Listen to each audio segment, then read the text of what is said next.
Oh boy, here we are again. When I said a few weeks ago that I was living in Groundhog Day, yeah, I still feel that way.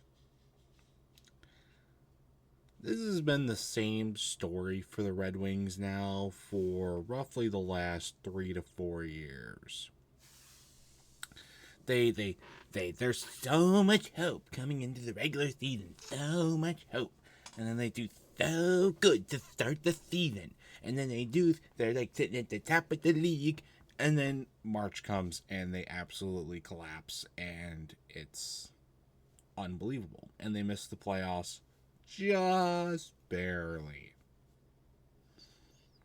And everybody's like, oh, they're just so close. They just need a couple more things. Oh, they're going to do so good next year. Look at the potential for next year.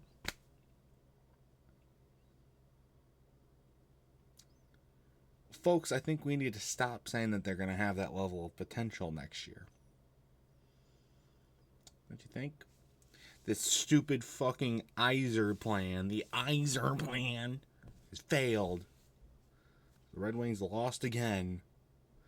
And thanks to the Sabres finally having a decent season, the Red Wings now host the longest NHL playoff drought. Remember when they made the playoffs 25 straight years? Good times that was. And no, I don't think it was the curse of the Joe Louis Arena being torn down. Never went, so I don't know how it was. But LCA is a beautiful stadium.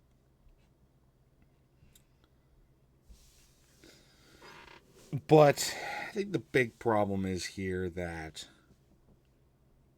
they just need change of management. You know, it was a long time ago, Steve Yzerman was thought to be the next GM of the Red Wings, and Mike Ilitch took him, listened to Ken Holland instead, and Yzerman went off to Tampa Bay and made them a cup contender for a while.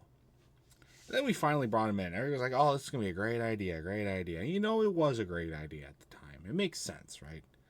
Star player for the Red Wings, legend, coming back to his hometown. But I think we can all see now it hasn't worked out that great.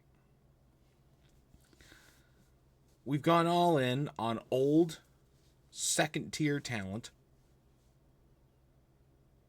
and it's backfired.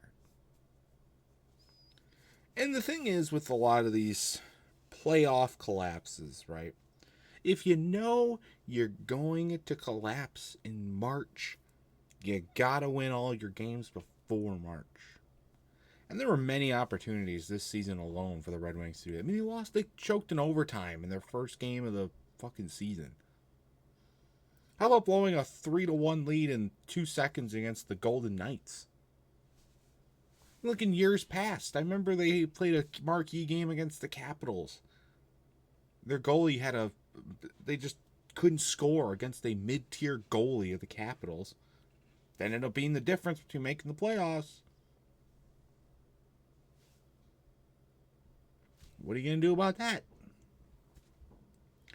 And so it's just these really, really key moments for this team. The thing is maybe not, the thing is just as much leadership and management with the team as it is not teaching your players to close out fucking games.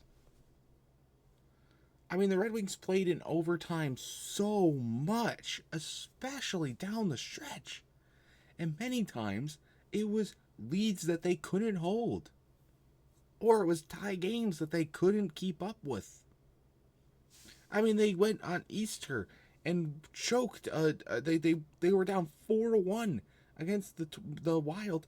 They came all the way back, tied the game. What does Patrick Kane do with the stupidest fucking penalty I've ever seen in my life? They're just skating down the ice. He just thinks, yeah, this is a good time to try and chop this guy's legs off. Gets a bullshit fucking penalty because he's a fucking idiot. And then Minnesota goes and scores the game-winning goal when they were dead to rights. What the fuck are we doing? Patrick Kane's a future fucking Hall of Famer. What are you doing?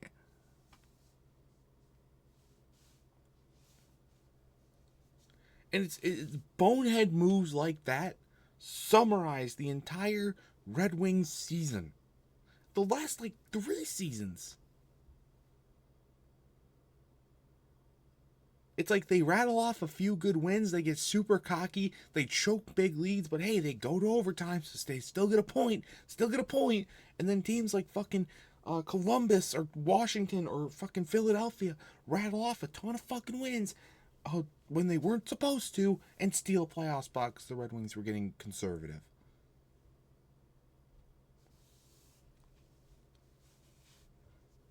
And they were saying how goaltending wasn't the biggest issue this season, but I think it was the biggest issue. Other than offense. I mean, 3 shots on goal in a NHL game? A professional hockey team with 3 shots on goal in a period? What? That's despicable. Absolutely despicable.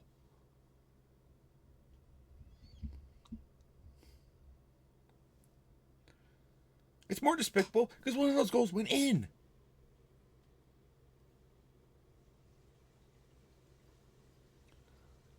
But then also, it's okay. But then it's also the goaltending, right? Last night in their season finale, maybe go off on a high note, maybe, we shat the bed in March again, but hey, we can end April off with a win. They lose 8-1.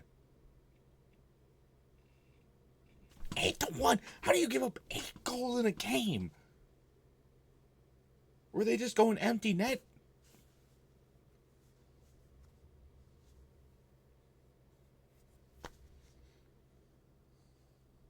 The funniest part is the coach's reaction after every game. They're like, yep, team's on the hot seat. We're on the hot seat. We're going to wake them up. Team's on the hot seat. Well, this is definitely our fault.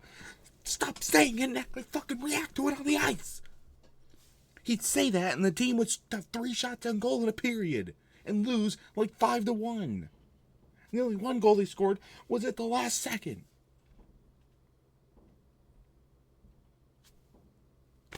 It's one thing to say something, you're going to do something. It's one thing to acknowledge it. It's another thing to take action on it and actually try and fix it.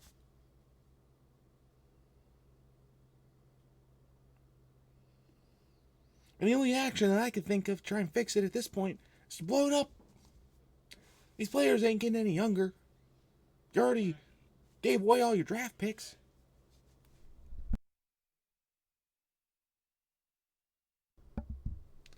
You already gave away all your draft picks. Your players are old as shit. Steve Yzerplan, time to go. Maybe then that coach will take some action. They're just barking orders the whole time. But hey, at least we got the Pistons. They got the 1 seed in the East. So there will be playoff games at Little Caesars Arena again. Still not Red Wings playoff games, but playoff games in general. It's funny that the Tennessee Volunteers have played more playoff games at Little Caesars Arena than the Red Wings. Good times, huh? So that's it. The Yzerplan has failed. It's time to focus on basketball. And Pizza Man's other favorite team, the Tigers, where he may or may not trade away Skubal. 8-year deal with Kevin McGonigal when he's played 10 games as a Tiger. 10-year deal to Mel Tucker, anybody? But I think that one will work out. But we'll see. Fuck you, hockey.